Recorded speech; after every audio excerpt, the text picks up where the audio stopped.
Hey, Shalom Aleichem. It's been a long time. So we're doing our tfillah shorty. Today we're moving on to the second bracha of Shemona Esrei, and I hope to give some insights into the second bracha. We'll do half of the second bracha. And the focus of these tefillah insights is how do I make the tefillah relevant for me? How do I make it transformative so that by the end of my tefillah, I feel differently? Of course, we're talking to Hashem, and the words are powerful, but I'm focusing on what I can say to lift myself up. So the tefillah begins, Ata gibor le'olam Hashem. You are powerful. You are strong forever. Le'olam Hashem. But I'm going to give it a little bit of a Hasidic reading. You are powerful for the world. Le'olam. What do I mean? The world needs God's power. The world needs a powerful God, because if there's no God, there's no meaning, and we fall apart, because what's the point of it all? So the world needs the strength of God. At least that's how I read it. Moving on.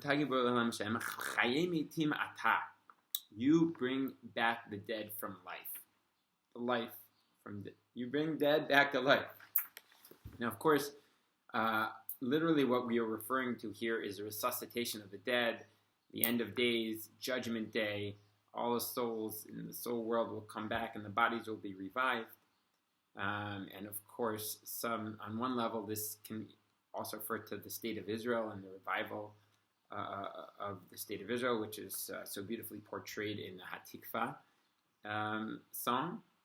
But on a personal level, what I think about whenever I say these words, Hametim is not that one day he will resuscitate the dead. Not only that one day he will resuscitate the dead, of course, also that.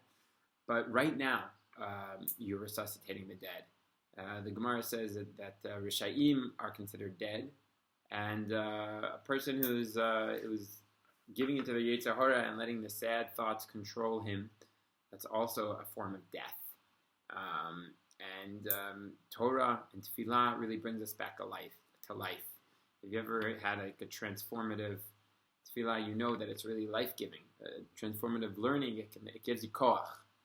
A personal story. Just this Shabbat, it was in a little bit of a lower mood, and I started singing Kabbalat Shabbat and singing. By the end of the tefillah, I was in a really great mood, really bringing me back to life. So that's the beautiful waters of Torah, that it can bring us back to life wherever we're at. If we sink our teeth, the more we sink our teeth into the words of tefillah, of Torah, the more it can bring our spirits up. So it's Mechayeh, always saving us. And of course, or Moed Atal, depending on the season. We're speaking about rain as a metaphor for life. The tefillah itself is showing that we're not just talking about literally bringing back to life, but even rain bringing plants back to life is a form of tchiat Hametim. Just the final thought for today, because I'm going to try to keep these short, is Mechalkel Chaim b'Chesed. God brings back life through Chesed.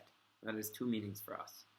First of all, that all of life is a kindness. It's Chesed. It's not, we have all these expectations, and we have to constantly remind ourselves, and feel as reminding ourselves that life is Chesed. It's a kindness, and we can't expect anything. But at the same time, it's a reminder that if we want to be like God and bring back life to others and to ourselves, it's through chesed. Speaking about when you're in a low place, so how do you bring yourself back to life? Tefillah and Torah, we talked about doing kindness to others. Always a beautiful way to bring yourself up. And I've seen many times in my life, even if I'm not in the best mood, if I've got a bar mitzvah to run or this to help to do, and I got to do it for someone else, it really brings my spirits up. So that's a personal reading of the first half of this bracha and Shemona Esrei. I hope you found it meaningful, and I hope you participate in all of the Simcha seminars, the Simcha Center's shiurim. And if you have any questions, please send an email, and bless you with a beautiful day.